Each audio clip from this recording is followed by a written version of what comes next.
So I'm Henry. And I'm Maureen. And today we have Heather Younger on our podcast. Her most recent book is The Art of Self-Leadership, and she is on the Thinkers 50 radar. Wow, this is going to be an exciting podcast. So I'm looking forward to this conversation.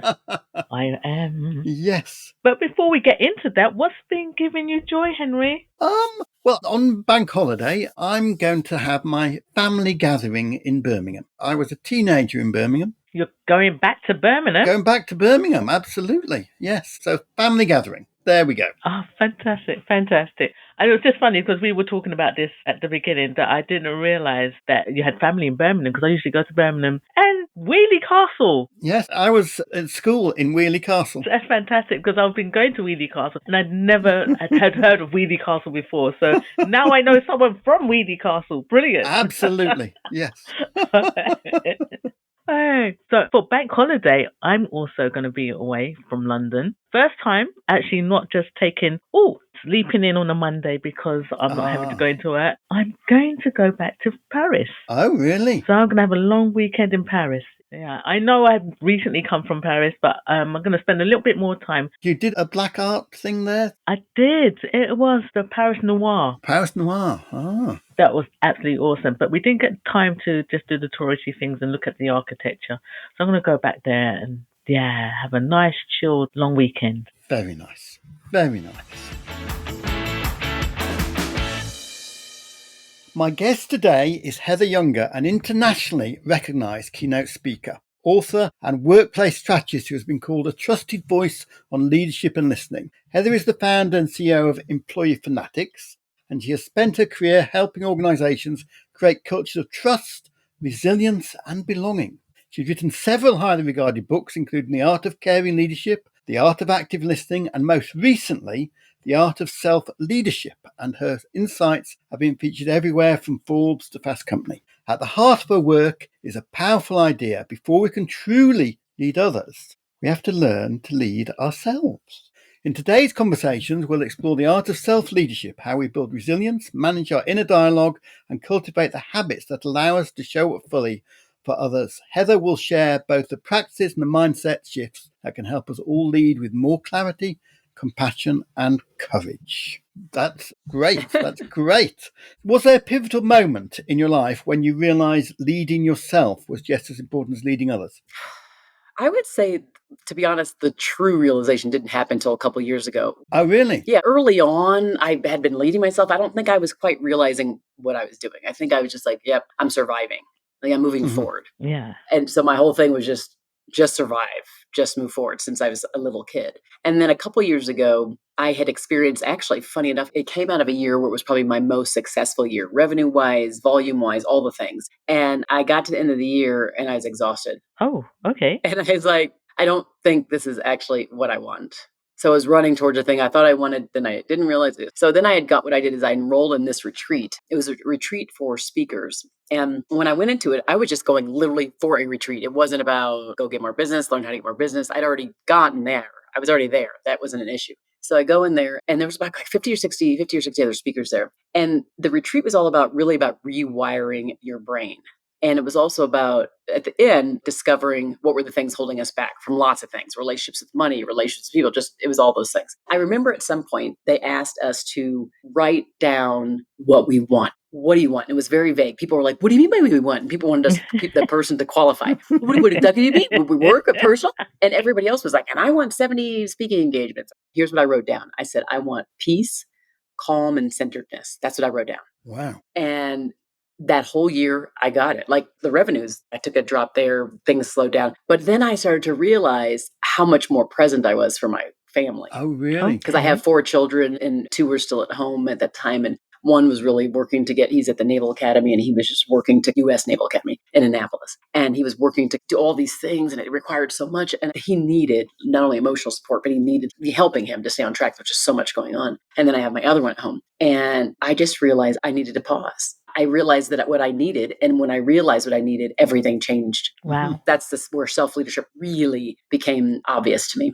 Okay. So can you just tell us a little bit more? Because when you say self-leadership, like you've just spoken about in the sense of like the well-being and taking care of yourself. Yes. Just give me a little bit more about the understanding around self-leadership. But self-leadership has many different components. One of them is to make sure, are we carrying self-care? But it's also understanding what you value and leaning into those values by your actions, not just your words. It's also just having a deeper understanding of who you are, what makes you tick, what makes you feel like you have a purpose, it's like your North Star. Like that whole thing is important. And self-care is a component of self-leadership. But then so are things like, what kind of feedback are you receiving in your environment and how are you taking that in? Again, is it converting into actions? Is it helping in your relationships? Things like, does everything have to be perfect in your life? Or can it be good enough depending on what elements of your life are that you're in? Is progress good? Are you inserting grace into decisions that you make and outcomes that you have? So there's a lot of different components there. And I've been leading teams inside my home and at work for 20 something years.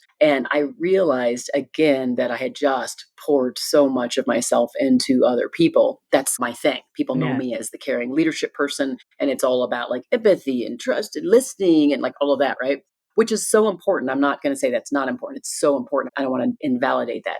I just need to put the and on it. And I think we need to back ourselves up quite a bit and say, what are we doing to plus up ourselves? How are we listening to ourselves? How are we showing ourselves empathy and compassion? I think that's where I'm at now, as I realized I had been dropping the ball. And I think I might have been part of the problem. There's macro, micro. And we look at the world and what we were doing so much in the world, gosh, especially in this last 5 to so years, is we really have been putting a lot of pressure on leaders and on people to be outward focused, to really heavily focus our time and our energy into people outwardly, which we still need. I'm not saying we don't, but we've got to back ourselves up and say, how do we divvy up our energy and our time to make sure that we're investing in ourselves just as much? That's how we create the armor and the strength around ourselves, the groundedness that I was seeking, that groundedness that we need first in order to then show up, not in a fake way, not in a depleted way for those who look to us for guidance some way. Yeah, no, I love that.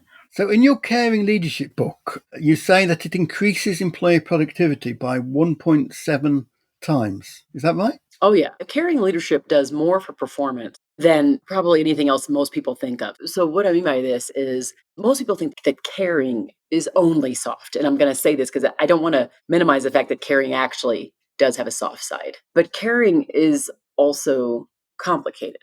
And caring also has the self-leadership component embedded in it. So it also has the tough love stuff. There's plenty of times where I had to bring team members in an office and they knew I cared about them because I showed them all the evidence and the signs that I listened to them, that I empathized, that I would go out of my way to do things to uplift them. And at the same time, if I would see them not being their best selves, if I'd see their performance slipping, I'd meet them in the office and be like, what's going on here? This is just not the best version of you. And I'm just curious to know what's happening.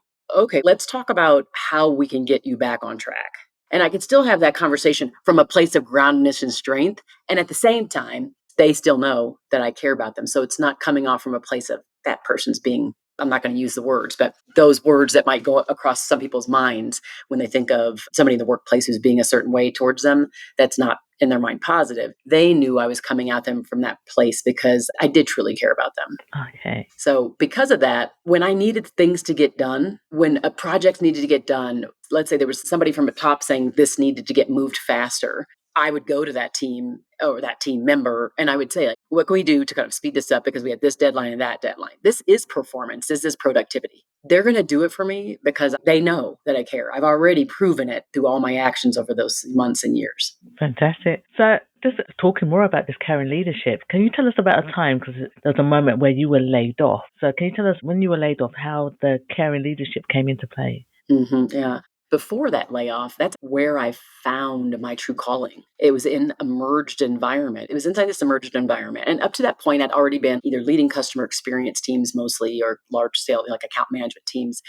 And I was always representing an external customer. And in this role, I was also representing, as a manager, I feel like you're always representing the internal customers, those are employees, because you're always having to be the voice for the team back to the people who are like driving policies from the budgets and all those things. And so I'm inside this merged environment and it's just awful. The culture is going downhill. And I just took that whole advocacy thing I'd already done, starting in law school and going all the way through just being there representing customers and employees. I saw that what was happening wasn't good. And I felt the culture go downhill, and I felt my own morale go down. And I knew I couldn't stay in that place because it was going to go real badly for me. So I went to the head of HR and I said to her, we've got to do something about our culture and the disengagement and the lack of trust. And she said, you're right. You should go do something about that. And I'm like, huh? Like, I'm not in HR. I'm in customer experience. I don't get what's happening here. How'd that happen? But it was because I'd already acted like that cultural ambassador. I'd already been uplifting people, whether they were on my team or not. And I realized in that moment, as we started to bring people around the table and see how some of the walls started to break down and you could see things improving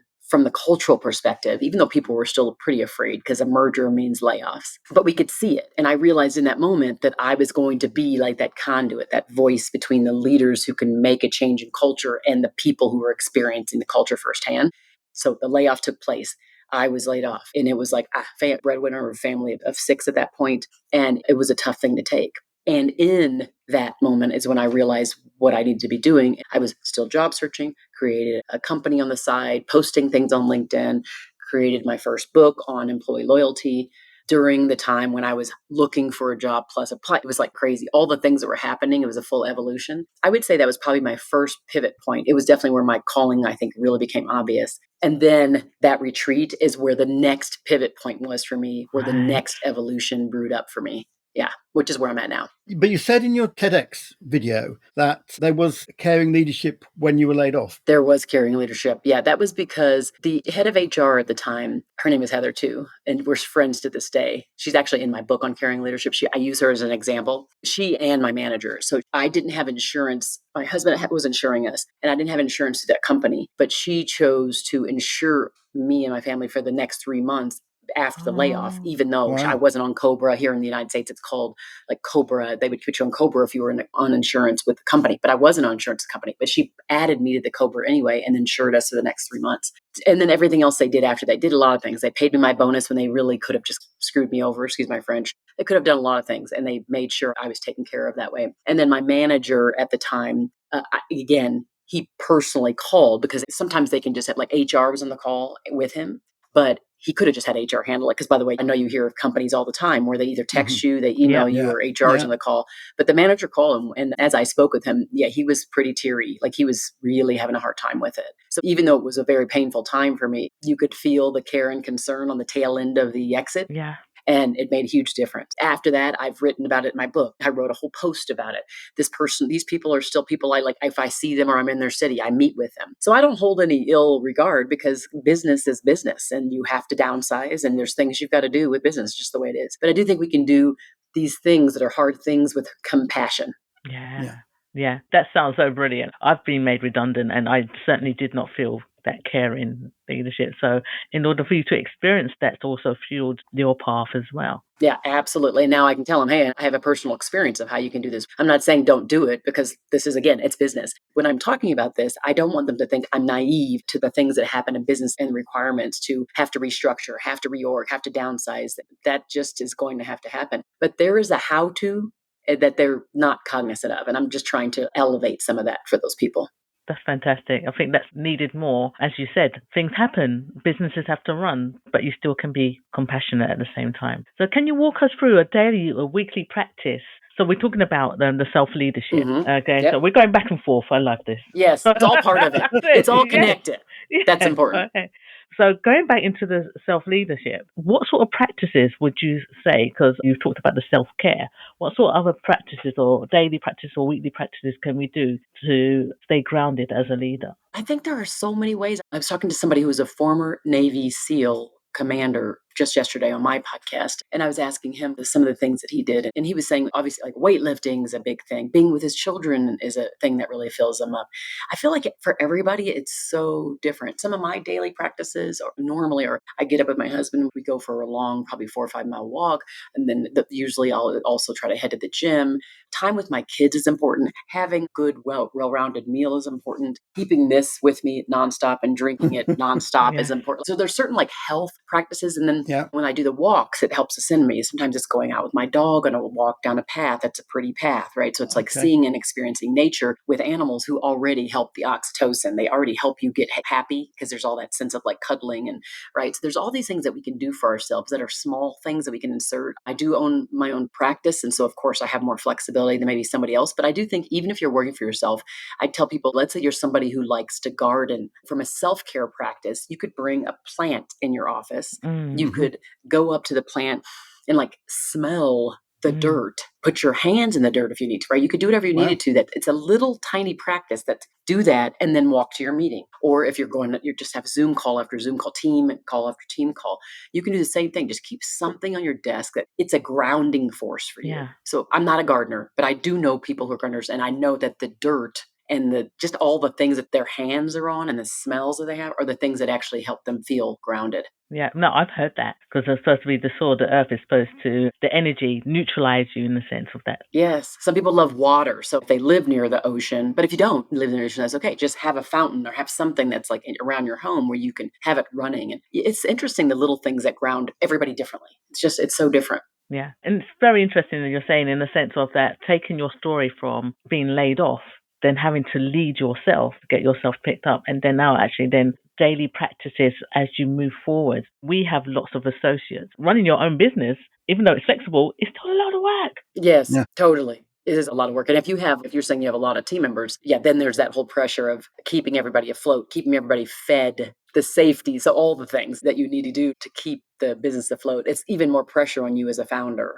So in your book, The Art of Care and Leadership, you tell us about Gary Ridge, who built trust, community and learning inside WD-40. Yeah, Gary, he's just an amazing leader. He is, isn't he? Now he's consulting and writing and stuff now. But what I loved about him was, so self-leadership was at the beginning of his journey. So he was, already had a certain level of success. And then he saw a gap and he had gone back to get a degree in leadership. And his mentor and teacher was Ken Blanchard. And Ken Blanchard, this huge author and leadership guru. And so that was his mentor and teacher. But he recognized, like when he was at WD-40, that the outcomes that they were getting and like revenues and just all the things they were getting weren't nearly as good as he wanted. And he saw a gap that was about his leadership and then the way that his whole entire leadership team was showing up. So he went and he spent some years really growing himself, understanding leadership frameworks and models and how to show up differently. And then he got to the point where he would come in and he would welcome people into the doors as the CEO, like in the morning, he'd be present. And he just did all these kinds of things that connected him with the people. And his revenues, I want to say they were, let's say 300 million market cap. And after the transition of some years, he and his team of showing up differently. When he left as the CEO, I think they were like a $3 billion market cap. Oh, wow. And he does say that had a lot to do with just him deciding to be a different leader, to make sure that his leadership team was showing up as different leaders and then putting practices in place that really improved the engagement and the culture there at WD-40. Yeah, it's intentional. Like I said, it started in the front with self-leadership where he said, I have to own my own growth. Yes. I have to own my own path. I have to improve my own skills. And then I have to cascade that down to my team. And then what I'm going to do is I'm going to see how that converts now to our market cap and our numbers and our people and what they feel. And that's what he's able to track and see. Wow. Okay. I didn't know he'd left WD-40. I'm not sure if he's still chairman, but he's not the CEO anymore. Okay. So that's a really great insight. As you said, the self-leadership and the caring leadership, they go hand in hand. So you have to look at yourself in order to then be able to support your team. Totally. At Happy, we do a lot of apprenticeships here, so supporting people in their own development and growth.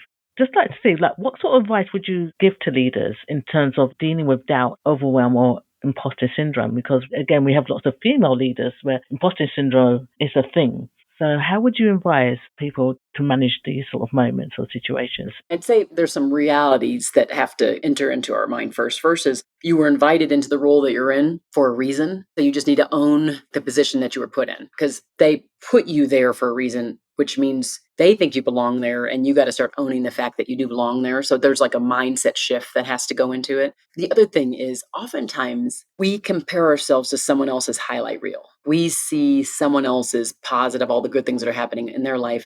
And when we do, that's what makes us feel that level of imposter. We need to stop that. The comparison thing is probably the biggest thing that makes us have those feelings of doubt and imposter syndrome. Instead, we need to compare ourselves to our best. So interesting, I tell my kids all the time, I would say, never compare yourself to the worst, only to the best. I used to tell them that. And that's because that was before I had a change of heart. that realized that you don't compare yourself to anyone. Look at your journey, set goals for yourself, and then compare your journey and your milestones to the thing you set out for yourself. So if you're somebody who, you want to be somebody who sets goals and milestones for yourself, and that way you can be comparing yourself to yourself. I'm telling you, once I started doing that, and like I said, this all happened only in the last couple of years for me, and I'm in my 50s. So it took me a while to understand that my success, my position had absolutely nothing to do with anybody else's position or success. It had nothing to do with it. It was totally separate.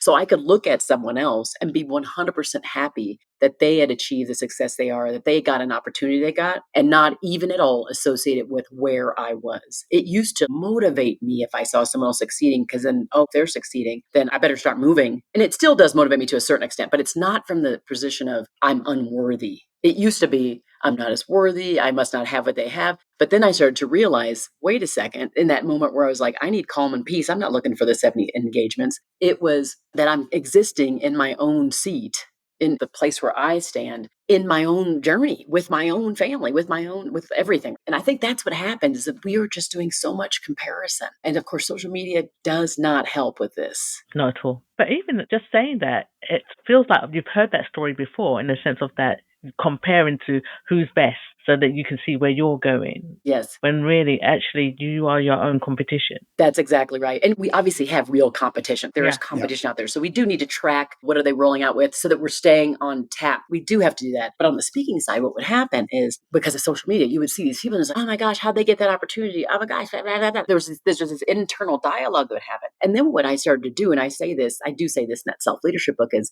then I would say, okay, Heather, you're going to make yourself be happy for this other person's success. And you're going to start off forcing yourself to do that. And what happened is, over time, when I'd be like, good for them, good for her, good for him, whatever, over time, it actually became a natural thing. I realized, like, I no longer actually wanted the thing that they did. Here's the other thing. What are you prepared to do to get to the thing that you think you want? And what I realized is, I was not prepared to do the thing that they had. And so I no longer wanted that, because I knew I wasn't prepared, nor did I want to be prepared to do the thing that they did to get the thing they had. I don't know if that makes sense to you, but... No, it makes sense. So here's an example. This is personal, but you can all equate. You go online and you see the people who are like gods and goddesses, right? Big muscles. They're all like, and then you go like, why am I so miserable? I'm absolutely not going to give up the wine.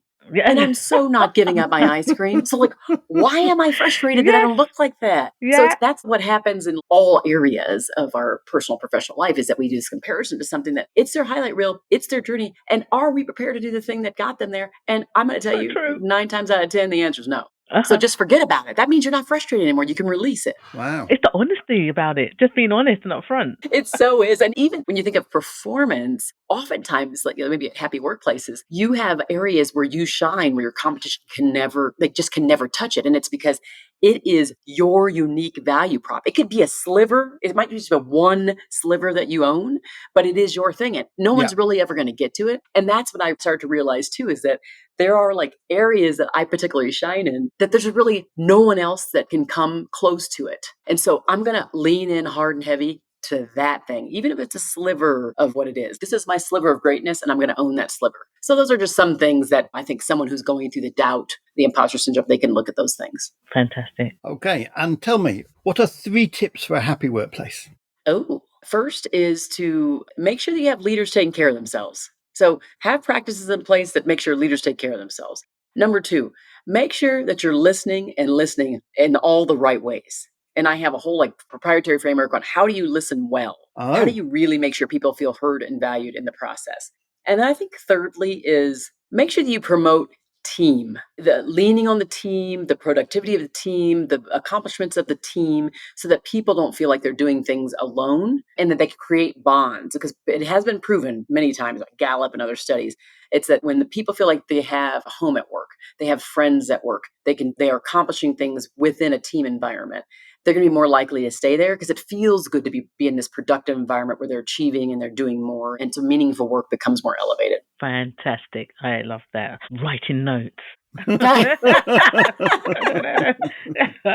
Brilliant. So, Heather, as well, we like to also ask, outside of work, what gives you joy? My children. It would definitely be my children, just hanging with them. And I have one kid who's the funniest. Oh my gosh, the kid is so funny. Pretty much every time I drive him to or from somewhere, we're like just laughing like crazy. We just get each other and we just immediately start busting up together. So just hanging with them, I think they're all so different. And it's so amazing to raise humans. Yeah. And to see how they've become their own person and just interact with that whole other person. Because I have 3 adults now and a teenager. So it's crazy. Oh, that's beautiful. Wow. Heather, it's been fantastic. Thank you so much. Thank you. Thanks for having me. This has been great. I appreciate you.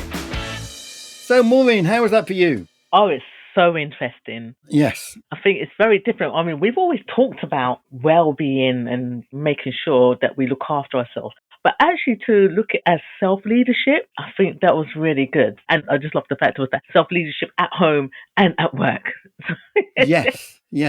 Go, please. She talked about wanting peace, calm and contentedness. Yeah. What are you prepared to do to get the thing you want? Yeah.